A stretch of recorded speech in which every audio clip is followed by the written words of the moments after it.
യുക്രൈനിലെ ധാതുവിഭവങ്ങൾ സംബന്ധിച്ച് അമേരിക്കയുമായി കരാറിൽ ഒപ്പിടാൻ താൻ ഇപ്പോഴും തയ്യാറാണെന്ന് യുക്രൈൻ പ്രസിഡന്റ് വോളോഡിമർ സെലൻസ്കി.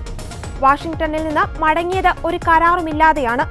യുഎസുമായി ക്രിയാത്മകമായ സംഭാഷണത്തിന് ഇപ്പോഴും തയ്യാറാണെന്നും അദ്ദേഹം പറഞ്ഞു. പക്ഷേ യുക്രൈന്റെ നിലപാട് കൂടി കേൾക്കണമെന്നത് മാത്രമാണ് തന്റെ ആഗ്രഹമെന്നും സെലൻസ്കി പറഞ്ഞതായി അന്താരാഷ്ട്ര മാധ്യമങ്ങൾ റിപ്പോർട്ട് ചെയ്തു. യുഎസ് പ്രസിഡന്റ് ഡൊണാൾഡ് ട്രംപുമായി അടുത്തിടെ നടത്തിയ കൂടിക്കാഴ്ച കടുപ്പമേറിയതായിരുന്നുവെന്ന് ലണ്ടനിൽ മാധ്യമങ്ങളോട് സംസാരിക്കവേ സെലൻസ്കി സമ്മതിച്ചു.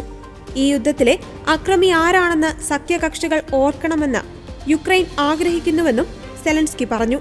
യുക്രൈനും യുഎസും തമ്മിലുള്ള സുരക്ഷാ ബന്ധം ശക്തിപ്പെടുത്തുന്നതിനുള്ള ഒരു ചുവടുവയ്പായിട്ടാണ് ധാതു ഇടപാടിനെ ആദ്യം കണ്ടതെന്ന് സെലൻസ്കി പറഞ്ഞു. പക്ഷേ യുഎസും യുക്രൈനും തമ്മിലുള്ള പിരിമുറുക്കം വർദ്ധിച്ചു. റഷ്യയുമായുള്ള സമാധാന ചർച്ചകൾ എങ്ങനെ കൈകാര്യം ചെയ്യുന്നുവെന്നതിനെ ചൊല്ലിയായിരുന്നു പ്രധാന ഭിന്നത. വിയോജിപ്പുകൾ ഉണ്ടെങ്കിലും ക്ഷണിച്ചാൽ താൻ വീണ്ടും വൈറ്റ് ഹൌസിൽ എത്തുമെന്ന് സെലൻസ്കി പറഞ്ഞു. പക്ഷേ യുക്രൈന്റെ ഭൂമി റഷ്യയ്ക്ക് വിട്ടുകൊടുക്കില്ലെന്ന് അദ്ദേഹം വ്യക്തമാക്കി. 2022 ഫെബ്രുവരിയിൽ ആരംഭിച്ച അധിനിവേശത്തിലൂടെ യുക്രൈന്റെ 20% ഭൂമി റഷ്യ കൈവശപ്പെടുത്തിയിരിക്കുകയാണ്.